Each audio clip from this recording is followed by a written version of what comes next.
बिस्मिल्लाहिर्रहमानिर्रहीम। अस्सलाम वालेकुम friends, my name is Daniyal Anjum. और आज की इस वीडियो में हम जावास्क्रिप्ट की मदद से एक प्रोजेक्ट बनाएंगे। आज जो है ना, हम एक रिस्पॉन्सिव नेवबार बनाएंगे। और वो नेवबार जो है मैं थोड़ी सी बिगिनर लेवल की रखूँगा। कोशिश करूँगा जितना इजी कोड हो सके हम उस कोड को करें और जितना आसानी से हम बना सकें। ये बिल्कुल बिगिनर फ्रेंडली होगा कि कोई भी ऐसा बंदा जिसे ने कभी पहले प्रोजेक्ट HTML CSS और जावास्क्रिप्ट की मदद से ना बनाया हो, वो इसको इजीली देख सकता है। और इसको अगर वो प्रैक्टिस करेगा तो ये भी वो उसके समझ आ जाएगा। तो चलें हम अपने रिस्पॉन्सिव नेव बार बनाने की तरफ जाते हैं। तो यहाँ पर सबसे पहले मैं क्या करता हूँ, एक फ़ाइल बना लेता हूँ। उसका नाम भी हम रख लेते हैं नेव बार .html। ये मैंने एक नेव बार बना ली है। इसमें आपको पता है सबसे पहले हमें अपना बेसिक कोड लिखना है, और इसमें मैं यहाँ पर लिख देता हूँ रिस्पॉन्सिव नेव बार। अच्छा, इसमें जो है रिस्पॉन्सिव नेव बार बनाने के लिए हम बूटस्ट्रैप का आइकन भी यूज़ करेंगे। अगर आपको बूटस्ट्रैप का नहीं पता तो कोई इसमें मसला नहीं है, हमें ज़्यादा बूटस्ट्रैप नहीं यूज़ करनी, बस हमें बूटस्ट्रैप के आइकन यूज़ करने हैं। तो उसके लिए आप गेट बूटस्ट्रैप वेबसाइट पर आ जाएं। आप जैसे ही गेट बूटस्ट्रैप वेबसाइट पर आएंगे तो यहाँ पर आके आपने इस आइकन को खोल लेना है, इस लिंक को खोल लेना है getbootstrap.com। और यहाँ से आइकन्स वाले आपने टैब पे क्लिक करना है, और यहाँ पर आपने सबसे एंड पर ड्रॉप डाउन करते हुए आपने सबसे एंड पर आ जाना है। और यहाँ देखें आपको एक CDN मिलेगा, ये CDN मिलेगा। इस CDN के थ्रू हम बूटस्ट्रैप के आइकन्स को अपनी उसमें अटैच करेंगे। तो ये वाला जो लिंक है ना, ये वाला लिंक हमें चाहिए। इसे यहाँ से आप कॉपी कर लें और अपनी यहाँ पर आके फाइल में आके पेस्ट कर लें। पेस्ट करने के बाद जैसे ये पूरा हॉरिजॉन्टल बार आ गया है, तो ये हॉरिजॉन्टल बार अगर हमें ख़त्म करना है तो हम व्यू में जाएंगे और इसको वर्ड रैप कर देंगे। और यहाँ पर जो है मैं एक कमेंट भी दे दूँगा, लिख दूँगा बूट स्ट्रैप आइकन्स, यानी CDN भी लिख देते हैं। चलें कि आइकन्स का ये वाला जो है हमारे पास CDN है। अब इसमें ये भी एक तरीका है। दूसरा आप क्या कर सकते हैं कि मैं यहाँ पर ऐसे ही आता हूँ और आपको यहीं पे रहना है। अगर आपको ये लगता है कि ये हमें नहीं मिल रहा तो आपको जस्ट यहीं पे लाके कंट्रोल F दबाना है। तो जैसे ही कंट्रोल F आप दबाएंगे, यहाँ पर आपके पास ये क्रोम में सर्च का ऑप्शन आ जाएगा। आपने यहाँ के आके सिर्फ CDN लिख देना है।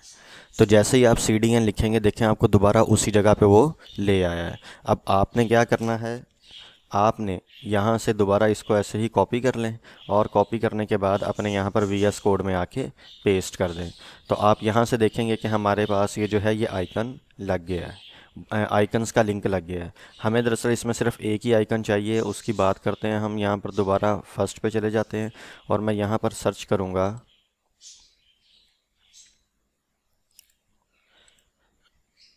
मेन्यू। तो जैसे मेन्यू लिखेंगे तो देखो हमारे पास काफ़ी सारे मेन्यू के आइकन्स आ गए हैं। मैं इस मेन्यू वाले आइकन कोड को यूज़ करूँगा। इसको यूज़ करने का क्या तरीका है, आपने यहाँ पर आना है और इसको यहाँ से कॉपी करना है, और कॉपी करके हम अपनी फ़ाइल में कहीं पर भी अगर लगाएंगे तो, और यहाँ से हम अपनी फ़ाइल कॉपी पाथ कर लेते हैं और यहाँ आके चला लेते हैं। तो जैसे ही हम चलाएंगे, देखें यहाँ पर ये आपको एक आइकन नज़र आ रहा है। लेकिन अगर मैं ये जो मेरा CDN वाला लिंक है इसे भी कमेंट कर दूँ तो देखें अब ये कोड आपके पास नहीं चलेगा। ये कोड हमारे पास क्यों नहीं चलेगा, क्योंकि इसकी जितनी भी बैकएंड पे उन्होंने CSS लिखी हुई है, सारी कोडिंग की हुई है, वो इस लिंक पे पड़ी हुई है। तो इस वजह से इस आइकन के कोड को यूज़ करने के लिए हमें ये लिंक लगाना ज़रूरी था। तो यहाँ पर आया और मैंने ये एक लिंक रख लिया है। इस लिंक को फ़िलहाल मैं कमेंट कर देता हूँ, या आप चाहें तो जैसे भी है डिलीट कर दें। ये अभी हमारा यूज़ नहीं होगा, ये हमारा जो है बाद में जाके यूज़ होगा। तो रिस्पॉन्सिव नेव बार बनाने के लिए अगर हम आएँ तो यहाँ पर हमारे पास HTML में एक नेव टैग होता है। आप नेव टैग के अंदर एक UL टैग ले लें, और UL टैग के अंदर LI टैग ले लें, और LI के अंदर आप एक एंकर टैग ले लें। एंकर टैग में फ़िलहाल हम किसी कहीं पे भी रीडायरेक्ट नहीं करवाएंगे, तो हम हैश साइन लगा देते हैं, और यहाँ पर आके मैं लिख देता हूँ होम। तो नेव टैग, उसके अंदर UL, और UL के अंदर LI, और LI के अंदर एंकर टैग, और यहाँ पर मैंने क्या लिख दिया, होम। इसी तरह फिर एक दूसरा है, इसी को डुप्लीकेट कर लेते हैं। यहाँ पर आके हम एक एंकर टैग बना लेते हैं सर्विसेज का। इसी तरह एक एंकर टैग हम बना लेते हैं अबाउट का। इसी तरह एक हम बना लेते हैं कॉन्टैक्ट का।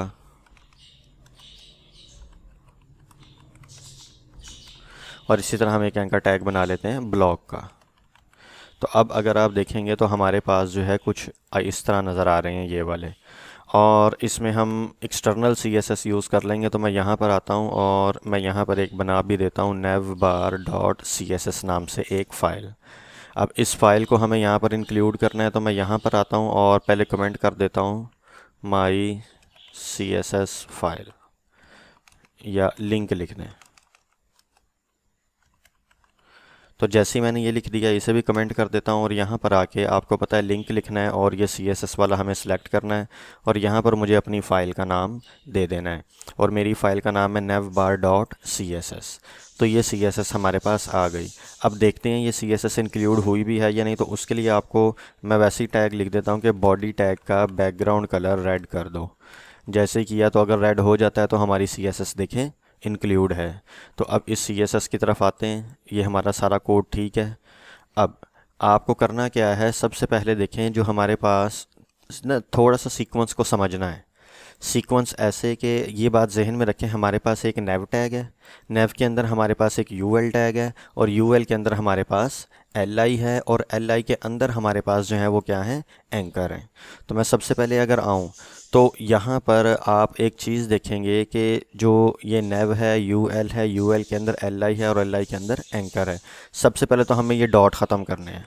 तो मैं यहाँ पर आता हूँ और नेव बार में मैं सबसे पहले ये लिखता हूँ, डायरेक्ट यूएल भी लिख सकते हैं, लेकिन अगर हम ऐसे चलें कि जो हमारे पास नेव टैग है उसके अंदर एक यूएल है, यूएल का जो लिस्ट स्टाइल है वो आप नन कर दें। तो जैसे ही मैंने यूएल का लिस्ट स्टाइल नन किया तो यहाँ आके रिफ़्रेश करूँगा तो आपने देखना है कि वो डॉट जो है वो क्या हो गए, हमारे ख़त्म हो गए हैं। अच्छा, डॉट ख़त्म हो गए, लेकिन ये साइडों पे जगह आ रही है। ये ब्राउज़र जो है बाय डिफ़ॉल्ट जो है मार्जिन पैडिंग दे रहा होता है यहाँ पर। तो हम यहाँ पर क्या करेंगे, अपनी CSS की फ़ाइल में, जैसे आप लोगों को पहले भी कई बार बताया है, आपको यूनिवर्सल सेलेक्टर यूज़ करना है स्टार, और यहाँ पर आके आप लिखेंगे मार्जिन 0, px भी लिखना है तो वो भी लिख दें और पैडिंग भी हम लिख देंगे 0 px। और जैसे ही मैं इसको रिफ़्रेश करूँगा तो देखें वो सारी की सारी बाय डिफ़ॉल्ट जितनी भी थी वो सब एलिमेंट्स की और ब्राउज़र जो दे रहा है वो ख़त्म हो गई। और यहाँ पर हमारा आगे एलिमेंट्स को हम मार्जिन और पैडिंग देंगे तो हमारे एलिमेंट की विड्थ और हाइट में कोई ख़राबी ना आए, तो उसके लिए हम यहाँ पर यूज़ कर लेंगे बॉक्स साइजिंग बॉर्डर बॉक्स।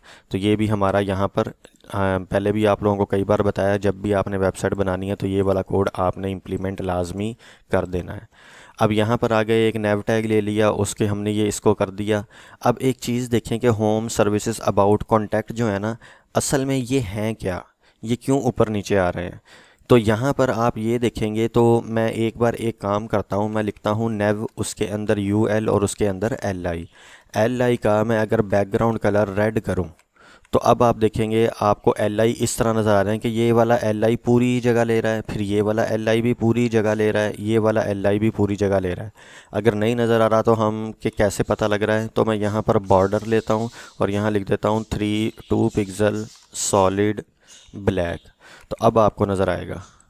तो ये देखें, ये एक पूरा एल है, ये दूसरा पूरा एल है, ये तीसरा, ये चौथा और ये इस तरह पांचवा एल हमें नज़र आ रहा है, फर्स्ट सेकंड थर्ड फोर्थ। अब इनको मुझे, आपको पता है नेव बार जो होती है वो टॉप लेफ़्ट टू राइट होती है बड़ी स्क्रीन पर। तो हम यहाँ पर आते हैं और यहाँ पर आके मैं क्या करूँगा, इसको तो मैंने सिर्फ दिखाने के लिए रखा है ना। तो इस दरअसल यूएल में आपको पता है हमें फ्लैक्स प्रॉपर्टी यूज़ करनी है, तो मैं यहाँ पर आके कर दूँगा डिस्प्ले फ्लैक्स। तो जैसे ही फ्लैक्स करूँगा, आपको पता है ये अगर फ़िलहाल टॉप टू बॉटम आ रहे हैं तो ये कैसे हो जाएंगे, लेफ़्ट टू राइट हो जाएंगे। तो अब देखें ये हमारे फ्लैक्स आइटम्स बन गई हैं और ये हमारा टॉप टू बॉटम के बजाय अब लेफ़्ट टू राइट आना शुरू हो गए हैं। ये तो मैंने समझाने के लिए लिखा था, चाहे तो इसे हटा दें। ये जो चीज़ें हैं ना, अक्सर मैं आपको यहाँ पर एलिमेंट को दिखाने के लिए ये चीज़ें मैं लगाऊंगा और जब उनका काम ख़त्म हो जाएगा मैं इनको या तो कमेंट कर दूंगा या मैं हटा दूंगा। तो यहाँ तक हमारे पास क्या हुआ, हमने फ्लैक्स किया तो हमें ये वाली चीज़ मिल गई। अब देखें ये नीचे अंडरलाइन आ रहा है तो वो आपको पता है एंकर टैग पे है।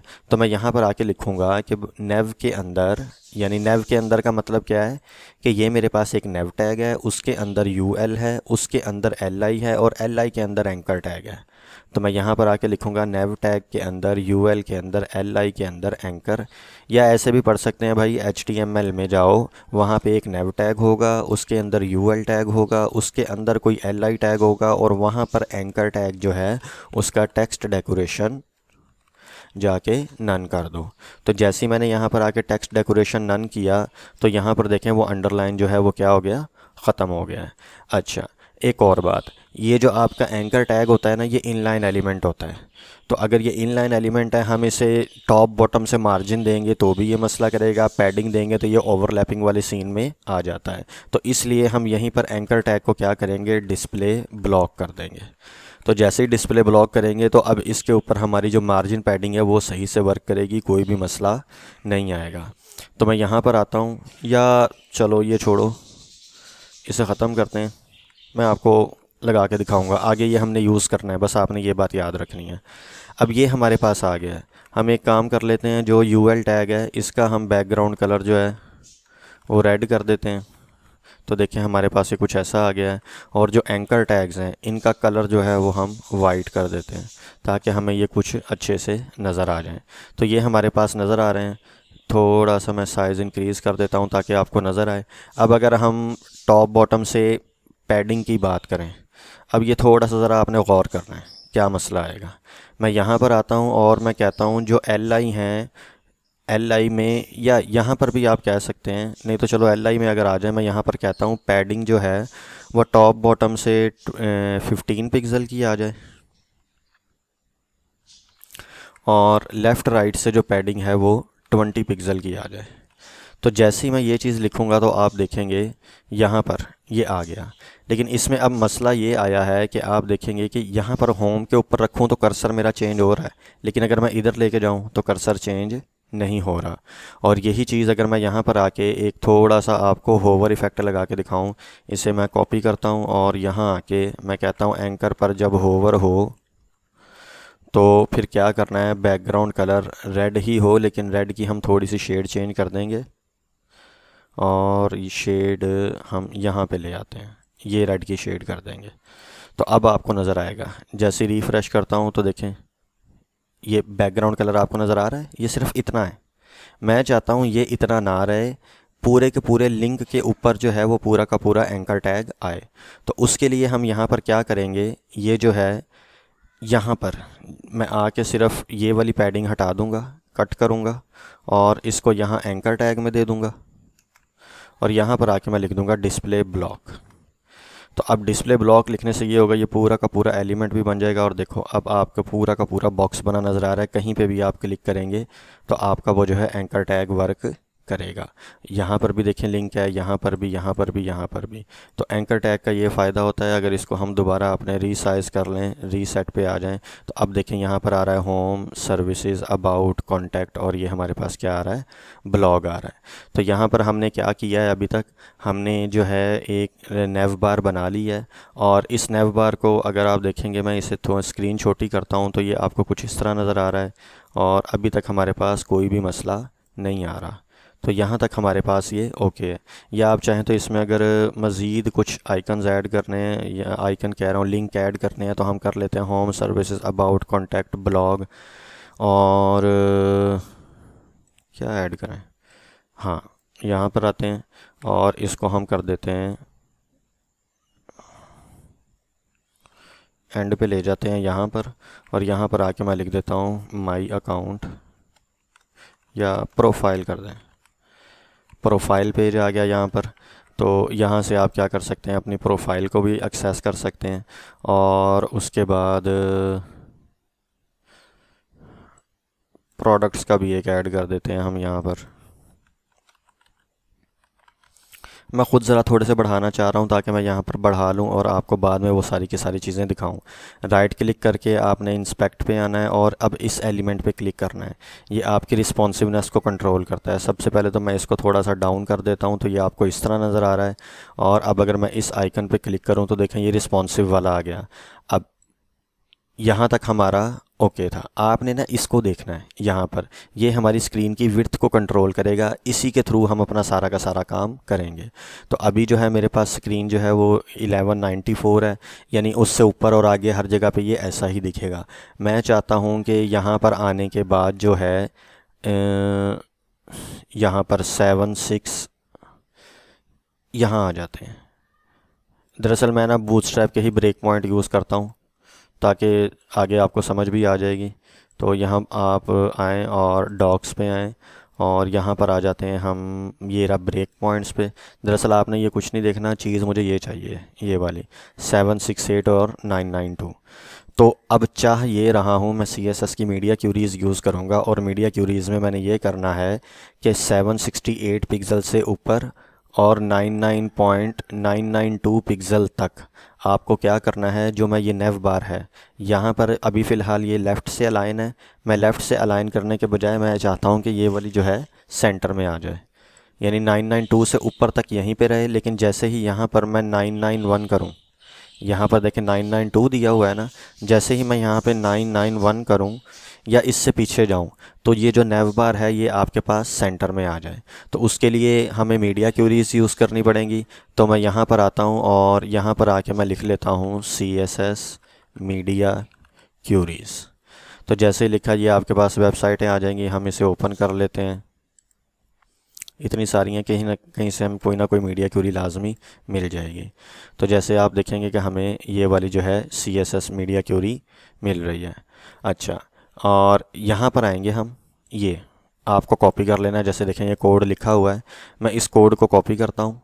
कॉपी करने के बाद इधर आते हैं और यहाँ पर अपनी, आपने मीडिया क्यूरी हमेशा एंड पे ऐड करनी है, ये बात आप याद रखें। यहाँ पर अब मैं फ़िलहाल जो है स्क्रीन पे जाना चाह रहा हूँ, मैं इस स्क्रीन को यूज़ करना चाह रहा हूँ 768 से अबव और 992 तक जो मेरी नेव बार है वो सेंटर में नज़र आए। तो यहाँ आऊँगा मैं, यहाँ पर जो तो ये देखिए यहाँ पर मैंने क्या किया है, अपनी CSS का कोड जो है वो उठा लिया है यहाँ पर। अब मैं क्या करता हूँ, यहाँ पर आता हूँ और इसको अगर मैं रिफ़्रेश करूँ तो ये ना वो जो मैंने CSS उठाई थी तो ये फ़िलहाल वो लगी हुई है, लेकिन हम इसको अपने हिसाब से चेंज करेंगे। तो यहाँ पर अगर आप देखें तो ये मेरे पास एक बॉडी है और बॉडी का जो बैकग्राउंड कलर उसने लगाया था लाइट ग्रीन लगा दिया, चलें ठीक है। तो मैं अगर यहाँ पर आऊँ और इसको आके यहाँ पर आपके सामने, ये मीडिया क्यूरी से बाहर हूँ, मैं यहाँ बॉडी टैग लिखता हूँ और बॉडी का मैं कहता हूँ बैकग्राउंड कलर जो है वो ग्रीन कर दो। तो बॉडी का बैकग्राउंड कलर जो है वो ग्रीन है। यहाँ आके रिफ़्रेश करते हैं और इसको थोड़ा सा बड़ा करते हैं। तो अब देखें मुझे जो है ब्रेक पॉइंट क्या लेना है 768 से लेकर 992 तक। तो फिर मैं यहाँ पर आऊँगा @स्क्रीन, यानी कि हमें सिर्फ़ और सिर्फ स्क्रीन पे काम करना है, बाकी सारे मीडियाज़ पे नहीं काम करना। एंड मिन विड्थ जो है वो 480 के बजाय हम अगर आप देखें तो मैं ये करना चाह रहा हूँ, मैं चाह रहा हूँ 768 पिक्सल पर। तो मैं यहाँ पर आके लिख दूँगा 768 px मिन विड्थ, और फिर यहाँ पर आके अगेन लगाऊंगा मैं एंड, और फिर ब्रैकेट में लिखूँगा मैक्स विड्थ, और मैक्स विड्थ जो है वो मेरी है 992 px तक। तो मैं ये चाह रहा हूँ कि वैसे बॉडी का जो बैकग्राउंड कलर है वो ग्रीन रहे, लेकिन मिन विड्थ और मैक्स विड्थ यानी कि 768 से लेकर 992 के दरमियान में बॉडी का बैकग्राउंड कलर जो है वो ये वाला हो जाए। तो अब अगर आप देखेंगे यहाँ आके मैं इसको रिफ़्रेश करूँगा तो अभी क्या है 1171 है। तो यहाँ पर बॉडी का बैकग्राउंड कलर हमें क्या मिल रहा है, ग्रीन मिल रहा है। और जैसे ही मैं पीछे आता हूँ आपने देखना है, आपने इस पे गौर रखना है। तो यहाँ पर मैं जैसे ही अपना 992 क्रॉस करूँगा, देखें यहाँ पर एक एक करके करते हैं। ये देखें 992 तक मैंने कहा था वो रखो, साथ ही में कलर क्या हो गया, light green. Light green mean ये वाला कलर हो गया। इसको अगर मैं यहाँ पर ऑरेंज कर देता हूँ तो आप देखेंगे ये ऑरेंज हो जाएगा। तो यहाँ पर ये इस तरह हमने क्या कर लिया, यानी कि मैंने आपको यहाँ पर ये बताया मीडिया क्यूरी वर्क कैसे कर रही है। मीडिया क्यूरी में मैंने ये कहा 768 पिक्सल से लेकर 992 पिक्सल तक आपने क्या करना है, ये कलर रखना है। लेकिन खैर हमें तो कलर पे काम ही नहीं करना, तो मैं ये बॉडी के कलर को समझाने के लिए लगाया था। इसको भी हटा देता हूँ और इस बॉडी के कलर को भी हटा देता हूँ। तो मुझे ये करना था कि जो मेरे पास ये वाला नेव है, यहाँ पर जैसे ही ये 992 और 768 तक हो तो ये यहाँ पर क्या आ जाए, सेंटर में आ जाए। तो यहाँ से मैं सिर्फ क्या करूँगा, आऊँगा और आपने देखें फ्लेक्स कहाँ पे लगाया हुआ है, आपने यूएल पे लगाया है ना। आप ये यूएल वाला कोड उठाएं, कॉपी करें और यहाँ आके पेस्ट कर दें। अब इसमें जिस कोड में हम चाहते हैं कोई भी चेंजिंग ना हो तो आपको वो क्या करना है, उसको हटा देना है। मतलब मैं नहीं चाहता फ्लेक्स चेंज हो तो फ्लेक्स को हटा दें। फिर मैं यहाँ पर ये नहीं चाहता कि लिस्ट स्टाइल चेंज हो तो इसको भी हटा दें। मैं नहीं चाहता बॉडी का बैकग्राउंड उसका बैकग्राउंड कलर चेंज हो यूएल का, मैं उसको भी हटा देता हूँ। मैं सिर्फ इतना चाह रहा हूँ कि जो फ्लेक्स हमारे पास जस्टिफाई कंटेंट है वो सेंटर हो जाए। तो अभी अगर आप यहाँ पर देखेंगे तो इसको एक बार रिफ़्रेश करते हैं तो हमारे पास कोई फ़र्क नहीं पड़ा किसी भी किस्म का, बिल्कुल सही आ रहा है एज़ इट इज़। लेकिन जैसे ही मैं 992 क्रॉस करता हूँ, देखें ऐटोमेटिकली नेव बार हमारी कहाँ पर आ गई, उठ के सेंटर में आ गई। और इससे अगर मैं पीछे जाऊँगा 768 से, ये देखें जैसे ही मैं 768 से पीछे गया यहाँ पर कहाँ पे है, सेंटर में है। और यहाँ पर जैसे 768 से पीछे गया दोबारा कहाँ आ गई, लेफ़्ट में आ गई। लेकिन अब मैं ये चाह रहा हूँ कि 768 से पीछे जब ये नेव बार जाए तो फिर क्या हो जाए, ये वाली जो है ये नेव बार बिल्कुल हाइड हो जाए। तो फिर मैं यहाँ पर क्या करूँगा, जो हमारे पास ये UL है नेव के अंदर, इस UL टैग को मैं लूँगा और यहाँ पर आके हम क्या करते हैं, ये वाली हमें एक बार दोबारा कॉपी कर लेनी है और यहाँ पर आके मैं पेस्ट कर देता हूँ। और यहाँ से आप मिन विड्थ जो है हम ज़ीरो से स्टार्ट कर देते हैं, ज़ीरो कर लें। छोटी स्क्रीन वैसे इतनी छोटी भी नहीं सही, हम बूटस्ट्रैप का ब्रेक पॉइंट यूज़ कर लेते हैं। चलो खैर ठीक है, ज़ीरो ही कर लो। ज़ीरो पे आ जाते हैं और मैक्सिमम हमने वहाँ पे 768 का है, तो 768 की जगह पर हम लिख देंगे 767 तक। आपने क्या करना है, UL को गायब कर देना है, यानी यहाँ पर आएंगे और हम कर देंगे डिस्प्ले नन। तो जैसे ही हम डिस्प्ले नन लिखेंगे तो अब आप गौर करना, यहाँ पर आके आपकी नेव बार गायब हो गई। तो जैसे ही मैं यहाँ पे आया हमारा नेव बार हर चीज़ सही वर्क कर रही थी, लेकिन जैसे ही मैं यहाँ अपनी दूसरी स्क्रीन पे आया 7 से लेकर 768 से लेकर 992 के दरमियान में तो सेंटर में आ गई। और जैसे ही मैं यहाँ से 7 से पीछे जाता हूँ, ऐसे ही चले जाएं या चलो खैर ऐसे ही जाते हैं। आप देखें मैं यहाँ पीछे आता हूँ, यहाँ पर इसकी वैल्यू चेंज करके जैसे ही मैं यहाँ पर पीछे गया, ये देखें तो ये दोबारा यहाँ से नेव बार क्या हो गई, गायब हो गई। अब मुझे ये करना है, नेव बार को गायब करना है और इसकी जगह पर एक आइकन दिखाना है। तो अब हम अपने आइकन के कोड पे चलते हैं, जो मैंने कमेंट किया हुआ था इसे अनकमेंट करते हैं और इसको यहाँ से हम क्या कर लेते हैं, कट कर लेते हैं। और जो हमारे पास UL टैग है, यहाँ पर चाहें तो एक डिव टैग ले लें और इसमें ये आइकन पेस्ट कर दें और यहाँ पर हम लिख लेते हैं क्लास देते हैं और इसे क्या देते हैं, आइकन कंटेनर। ये जो डिव है ये क्या है, अपने अंदर आइकन को कंटेन किए हुए है। तो यहाँ से प्रीटियर को सेट कर लेते हैं, तो ये हमारे पास सारा का सारा क्या आ गया, कोड आ गया है। तो अब यहाँ से हमने क्या किया, ये एक डिव टैग लिया और उसके अंदर आइकन रख लिया। लेकिन अब पहले ये देखें, मैं रिस्पॉन्सिवनेस ख़त्म करता हूँ तो आपको ये नज़र कैसे आएगा। जैसे ही रिफ़्रेश किया तो यहाँ पर एक आइकन है और एक आइकन है और यहाँ पर ये आपके पास क्या है, प्रोडक्ट्स हैं। तो मैं ये चाह रहा हूँ कि बड़ी स्क्रीन के ऊपर ये आइकन नज़र ना आए, छोटी स्क्रीन के ऊपर ये वाला आइकन नज़र आ जाए। दरअसल हमने UL को बैकग्राउंड कलर रेड दिया है ना, तो इस वजह से ये आ रहा है। आप चाहें तो आप ये बैकग्राउंड कलर UL के बजाय यहाँ से आएँ, इसको ये रहा, ये वाला जो है UL के बजाय आप चाहें तो इसे नेव टैग को दे दें कि जो नेव है उसका बैकग्राउंड कलर रेड हो जाए। तो फिर क्या होगा, फिर अब वो आइकन भी आपको जो है ना वाइट वाला क्लियरली नज़र आएगा। ये देखें ये आइकन आ गया। अब हमें क्या करना है, यहाँ पर डिस्प्ले फ्लैक्स लगा के इन्हें आप सीधा भी कर सकते हैं, लेकिन फ्लैक्स चलें यहाँ देखते हैं, अगर कोई मसला हुआ तो हम देख लेंगे। यहाँ पर आके मैं क्या करूँगा, इसको आके जो नेव के अंदर मैं लिखूँगा ये जो आइकन कंटेनर है, आइकन कंटेनर हमने ये क्लास दी हुई है, या ये बूटस्ट्रैप के आप इसको भी उठा सकते हैं या आइकन कंटेनर को चलें उठा लेते हैं। डिव टैग को यूज़ करें या ना करें, चलो अगर ज़रूरत पड़ी तो मैं दोबारा डिव टैग लगा लूँगा, हमारा कोई डिज़ाइन ख़राब हुआ तो यहाँ आके मैं कहता हूँ ये क्लास बूटस्ट्रैप ने पहले ही दी हुई है, फिर भी इसी को हम कॉपी करते हैं, यहाँ आते हैं और मैं आके ये कहूँगा कि जो आइकन है, ये सारी इकट्ठी हो गई है, इसे थोड़ा सा नीचे ले आते हैं। यहाँ पर आइकन के रिलेटेड मैं थोड़ी सी कोडिंग करने लगा हूँ। नेव टैग के पास भी कर सकते हैं, यूएल के पास भी कर सकते हैं।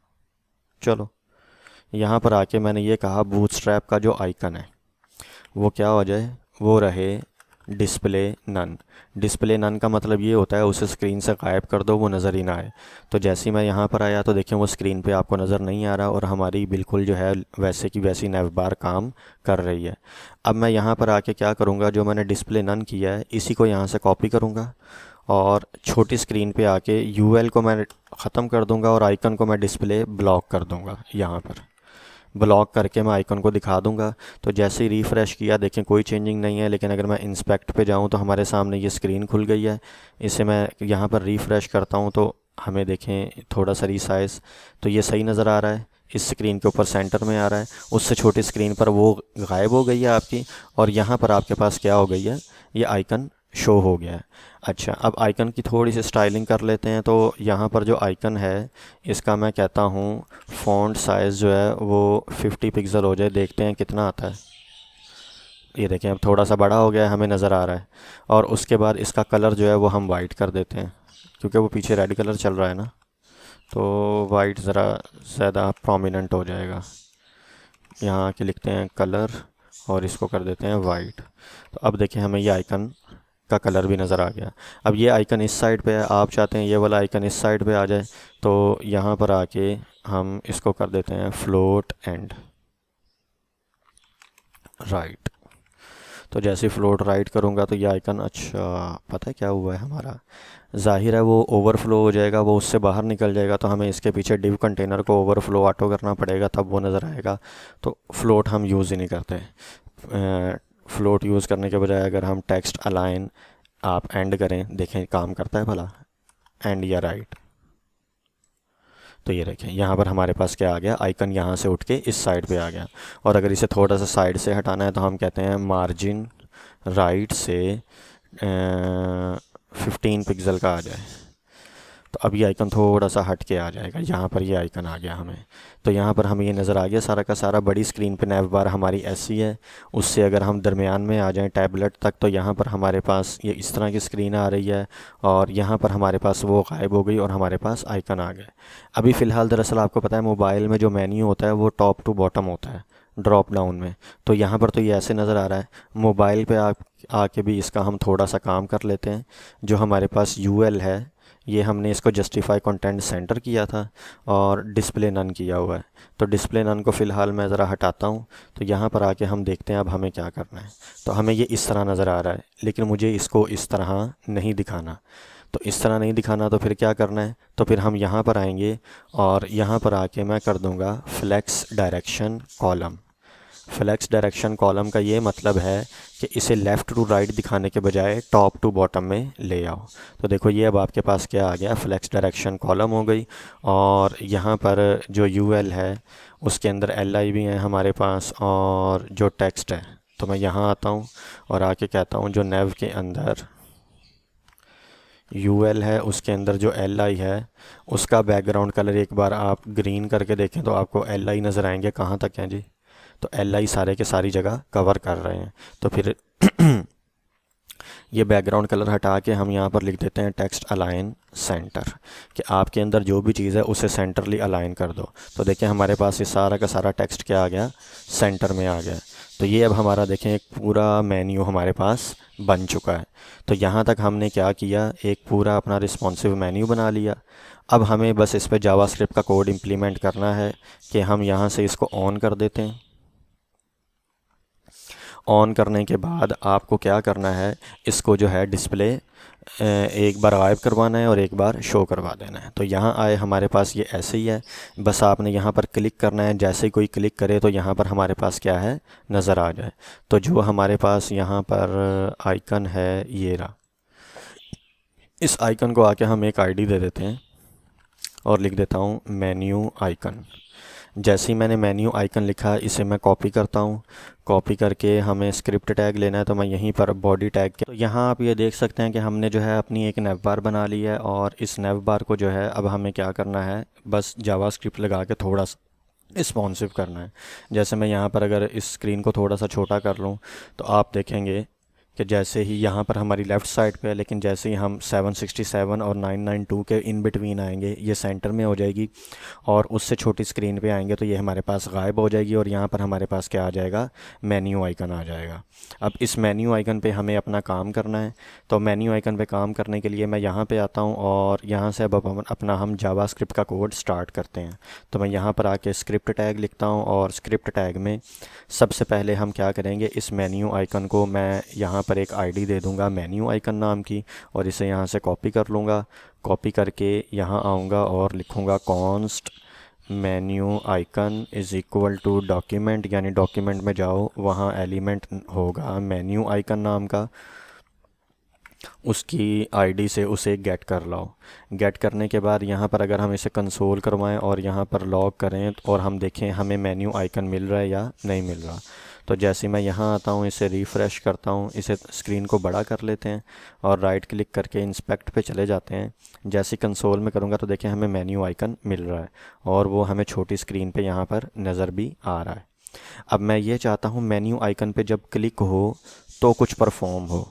तो मैं यहाँ पर आऊँगा और यहाँ पर हमारी ये CSS सारी की सारी बनी पड़ी है। तो मैं लिखूँगा menu icon dot add event listener. जब मेन्यू आइकन पर जो है एक इवेंट हो, कौन सा, क्लिक का, तो एक फ़ंक्शन चला दो। वो फंक्शन क्या करे, मेन्यू आइकन पर जब वो चल पड़े तो आप देखें यहाँ पर क्या हो रहा है, हमारे पास ये जो अनऑर्डर्ड लिस्ट है इसे हमने छोटी स्क्रीन पे क्या किया हुआ है, हाइड किया हुआ है। तो इसे हमें शो करवाना है। तो ये जो UL है इसको मैं आके यहाँ पर भी एक आईडी दे देता हूँ और लिख देता हूँ अनऑर्डर्ड, या मेन्यू लिस्ट नाम दे लो, कुछ भी दे लो, मेन्यू लिस्ट। तो यहाँ से इसे कॉपी कर लेते हैं और यहाँ पर आते हैं, इसको भी एक बार गेट कर लेते हैं। यहाँ आके मैं इसको पेस्ट कर देता हूँ। तो मैंने दो एलिमेंट गेट किए हैं, एक मेन्यू आइकन और एक लिस्ट। अब मैं ये कह रहा हूँ कि जैसे ही मेन्यू आइकन पर क्लिक हो तो यहाँ पर आए menu list dot style dot display is equal to, यहाँ पर हो जाए ब्लॉक। तो जैसे ही मैंने यहाँ पर ब्लॉक किया तो एक बार देखना, यहाँ रिफ़्रेश करता हूँ, जैसे ही मैंने इसे ओपन किया तो हमें लिस्ट नज़र आ गई। तो अब ये लिस्ट नज़र आ गई है, लेकिन अब मैं दोबारा अगर इस पर क्लिक करूँ तो ये तो बंद ही नहीं हो रही। तो यहाँ पर तो इसे बंद भी होना चाहिए। तो यहाँ पर जो मैंने लास्ट आपको क्लास लेक्चर पढ़ाया था जिसके अंदर मैंने आपको क्लास लिस्ट के बारे में बताया था, यहाँ पर क्लास लिस्ट की हम टॉगल क्लास वाला फंक्शन यूज़ करेंगे और इसको हाइड और शो करवाएंगे। उसके लिए मैं क्या करूँगा, यहाँ आऊँगा और इसमें जो हमारा ये वाला UL है इसमें कोई क्लास नहीं ऐड है, हम एक क्लास बना लेते हैं यहाँ पर डॉट मोबाइल मेन्यू नाम की। अच्छा, इस क्लास में बस मुझे इतना छोटा सा कोड लिखना है, ये वाला, ये जो मैंने यहाँ पर CSS में लिखा है ना, ये वाला कोड मुझे लिखना है। लेकिन ये जावास्क्रिप्ट में लिखा है, आपको पता है CSS में अगर ये कोड लिखना हो तो हमें बस इतना लिखना है, डिस्प्ले ब्लॉक। ये जैसे ही ब्लॉक किया तो अब मैं यहाँ पर आऊँगा और मैं कहूँगा जो मेरे पास मेन्यू लिस्ट है, अच्छा मेन्यू लिस्ट डॉट, हम लिखेंगे क्लास लिस्ट डॉट ऐड। आपको पता है क्लास ऐड करता है, रिमूव आपको पता है क्लास रिमूव करता है, और जो टॉगल है हमारे पास, अगर वहाँ पर वो क्लास कोई ऐड होगी तो उसे रिमूव कर देगा, और अगर रिमूव होगी तो उसे वो क्या कर देगा, ऐड कर देगा। तो मैं यहाँ कॉपी करता हूँ, यहाँ आता हूँ और इसको यहाँ पर पेस्ट कर देता हूँ। और जैसे ही इसे मैं चलाता हूँ और यहाँ आके रिफ़्रेश करते हैं तो आप देखें ये हमें कुछ इस तरह नज़र आ रहा है। अब इस आइकन पे जैसे ही मैं क्लिक करूँगा तो मुझे ये सारा का सारा नज़र आ गया कोड, और जैसे ही दोबारा क्लिक करता हूँ तो ये कोड हट गया। असल में अगर यहाँ पर हो क्या रहा है तो वही बात है, वो क्लास ऐड और रिमूव हो रही है। इसको मैं थोड़ा सा बड़ा कर लेता हूँ और यहाँ पर HTML में आते हैं हम, यहाँ से अब की बारी से साइड पे ले आते हैं। साइड पे ला के यहाँ पर ये देखें, ये बॉडी है, ये हमारा नेव है, उसके अंदर UL है, और यहाँ पर देखें क्लास ये यूएल में क्लास इस वक्त मोबाइल मेन्यू लगी हुई है, ये लगी हुई है तभी हमें अपना मोबाइल मेन्यू नज़र आ रहा है। लेकिन मैं जैसे ही इस पर क्लिक करता हूँ तो देखें वो क्लास हट गई। जैसे ही क्लास हटी तो हमारा मोबाइल मेन्यू भी क्या हो गया, गायब हो गया। जैसे ही क्लिक कर रहा हूँ दोबारा क्लास से तो मोबाइल मेन्यू की क्लास ऐड हो गई। और जैसे ही ये मोबाइल मेन्यू की क्लास ऐड हुई तो हमारा ये वाला कोड जो है डिस्प्ले ब्लॉक वाला चल पड़ा और हमें जो है क्लास नज़र आना शुरू हो गई। और जैसे ही इसे बंद करता हूँ वो हमारी क्लास गायब हो गई और कोड नज़र आना भी हमें बंद हो गया। अब इसे यहाँ पर आते हैं, देखें हमारी यहाँ पर हमारी नैव बार बिल्कुल सही चल रही है। इससे छोटी स्क्रीन के ऊपर इसे सेंटर में आना चाहिए। तो हम देखते हैं यहाँ से आके, ये देखें हमारी नैव बार ये बड़ी स्क्रीन पे है लेफ़्ट में, छोटी स्क्रीन पे आए सेंटर में आ गई, और उससे छोटी स्क्रीन पे आए जब हम तो हमारी नैव बार गायब हो गई और यहाँ पर हमारे पास क्या आ गया, आइकन आ गया। आप चाहें तो यहाँ पर अब लोगो भी दिखा सकते हैं अपनी वेबसाइट का, यहाँ पर आप लोगो लगा लें और फिर ये आइकन आ गया। ये टास्क मैं आपके लिए देता हूँ कि अब आपको यहाँ पर क्या करना है, यहाँ पर अपना आपको लोगो शो करवाना है और यहाँ पर आप अपनी वेबसाइट का लोगो दिखा सकते हैं। और यहाँ पर आऊँ तो देखें अभी ये ऐसा है, तो मोबाइल में तो नहीं खैर होता, लेकिन अगर वेबसाइट में यहाँ पर आएँ तो इसे कर्सर पॉइंटर करके आप इसको पॉइंटर में भी शक्ल बना सकते हैं, वरना मोबाइल पे तो किसी ने क्लिक करना है तो ये हमारा आइकन जो है वो खुल ही जाना है। तो यहाँ तक जो है हमने देखें पूरी अपनी एक रिस्पॉन्सिव नैव बार बना ली है। इस नैव बार को बनाने में आपको कहीं पे भी कोई मसला आए तो आप मुझसे क्लास में पूछ सकते हैं। मैंने फ़िलहाल तो कोशिश यही की है कि काफ़ी बड़ा लेक्चर हो गया, लेकिन मैंने एक एक चीज़ को इन डिटेल एक्सप्लेन करने की कोशिश की है ताकि आपको समझ आ जाए कि रिस्पॉन्सिव नैव बार हमारे पास कैसे बनती है। तो यहाँ तक ये हमारा था, हमने जावास्क्रिप्ट, HTML और CSS की मदद से एक रिस्पॉन्सिव नैव बार बना ली और हमने इसको जो है चला लिया। अब एक और चलें वो फ़ाइलें हमें चाहिए होंगी, बस सारा ठीक है। ये हमारा जो है एक नैव बार हमें नज़र आ रही है। इंशाल्लाह नेक्स्ट जावास्क्रिप्ट के प्रोजेक्ट में मिलेंगे, तब तक के लिए अल्लाह हाफिज़।